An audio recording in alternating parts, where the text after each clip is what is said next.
Hey everybody, let's talk about human flesh. This is the first episode of the Bob's Burger-a-thon, and we're going to talk about the first episode of Bob's Burgers, titled Human Flesh. We want to make content every day leading up to the Bob's Burgers movie coming out May 27th, because this is the peak of the fandom, everybody. We're getting a movie, just like The Simpsons got a movie, and it's going to be great, hopefully. And I want to celebrate it, and this is how we're going to celebrate it. So let's get into it. The first episode of Bob's Burgers, titled Human Flesh, that is because the original concept behind the show, like a lot of people know, is that the Belchers were going to be cannibals who were actually running a restaurant that sold human food. The creators were quickly talked out of this because that is a terrible idea, and that show, wouldn't have ran for 12 years. It seeps in here because the main problem in the episode is that Louise has gone around and told everybody that that is what the restaurant does, that they go and sell human flesh from the crematorium next door run by Mort. This leads to a health inspector showing up.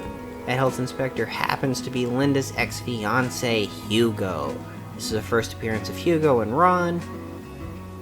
This is a problem because the easy test that could be done in just a matter of minutes to prove that, they do not sell human flesh, Hugo is making take past the weekend, which is their busiest weekend, and Labor Day, when Bob is able to make most of his money. The other problem in the episode, the B-plot, is that Linda is mad that Bob forgot their anniversary, but it really seeps into the A-plot. This is an episode that really has a single plot and a single vision for what this episode is trying to be. Hugo is very spiteful towards Bob because he feels he stole Linda, and Linda kind of confirms that he did, that she broke up with Hugo so that she could be with Bob. She also lets it slip that Hugo is a better kisser than Bob, which leads to some tension between the two.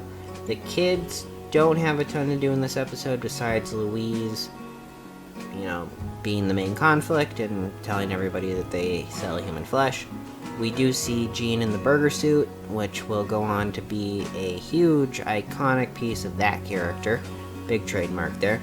And we see Tina being awkward, but in a much weirder and more awkward way than we will later on.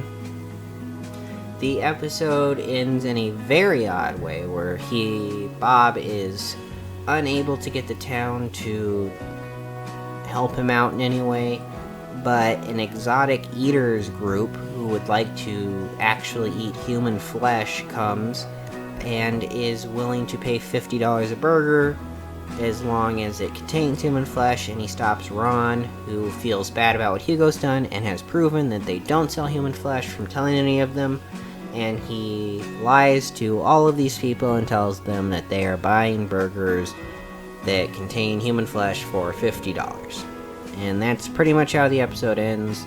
It's a very simple episode. There's almost not a B-plot in this episode. There is one last scene on a Ferris wheel where Bob makes up with Linda, and that is it. That's the whole episode. So what's good, what's bad about it? Most of it's bad. This is not a great pilot. You see some of the characters, but they are definitely not fully formed. Linda is a lot more annoying in this episode than she would be later on, but they explain that away with Bob forgetting their anniversary.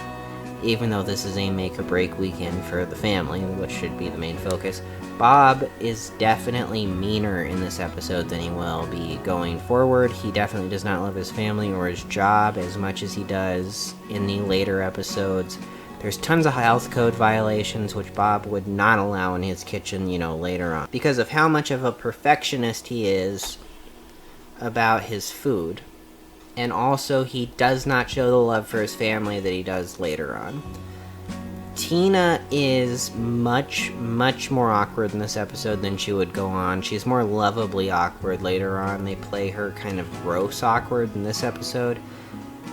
Louise, who is, the breakout character of the show, is much meaner and more hateful towards her family and towards other people in this episode than the mischievous, but heart of gold character that we'd get later on. Gene is Gene. We very much get the Gene character fully formed in this episode. He's pretty much hasn't changed, in the 12-year run, and that's they hit gold, and they shouldn't change him. The episode is very Adult Swimish. This is something that could have premiered on Adult Swim originally, instead of on Fox or in reruns or, what it's become today. And that's something you'll notice about this whole first season, is it's really trying to be edgy for edgy's sake, and the animation is much cheaper than it would be later on.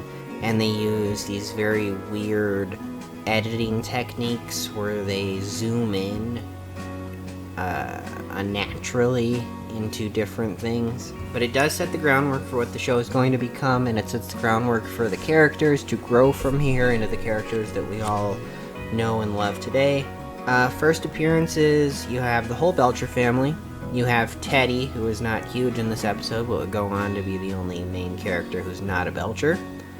You have supporting characters in Mort, who will go on to be a huge character because he's one of Bob's only regular clients, along with Teddy. And you have Ron and Hugo, who are going to go on to be, antagonists throughout the entire show, and big characters for the entire show. So a lot of first appearances. Some of the jokes land, some of the jokes don't. The voice acting is all very good. They definitely had that down from the beginning. I would just say that this is a pilot that is still finding its footing as to what it wants to be. But that's Human Flesh. That's the first episode of Bob's Burgers, and this is the first episode of Bob's Burgers-a-thon. If you liked this, or if you didn't like this, please let me know down in the comments. Please like and subscribe and push every button down there that you can. Even add us to a watch later list or something. Hit that bell icon, hit all the buttons. It helps, and I really will be putting out more Bob's Burgers content. I do feel there's not that much in the YouTube animation space about Bob's Burgers, which is one of the most overlooked shows, but with a huge growing audience. And that's it. I will see you next time. Let me leave you with this. Save your money, brush your teeth, and leave a comment on this episode. Be safe out there, and I'm gonna play some music on the way out. Goodbye, everybody.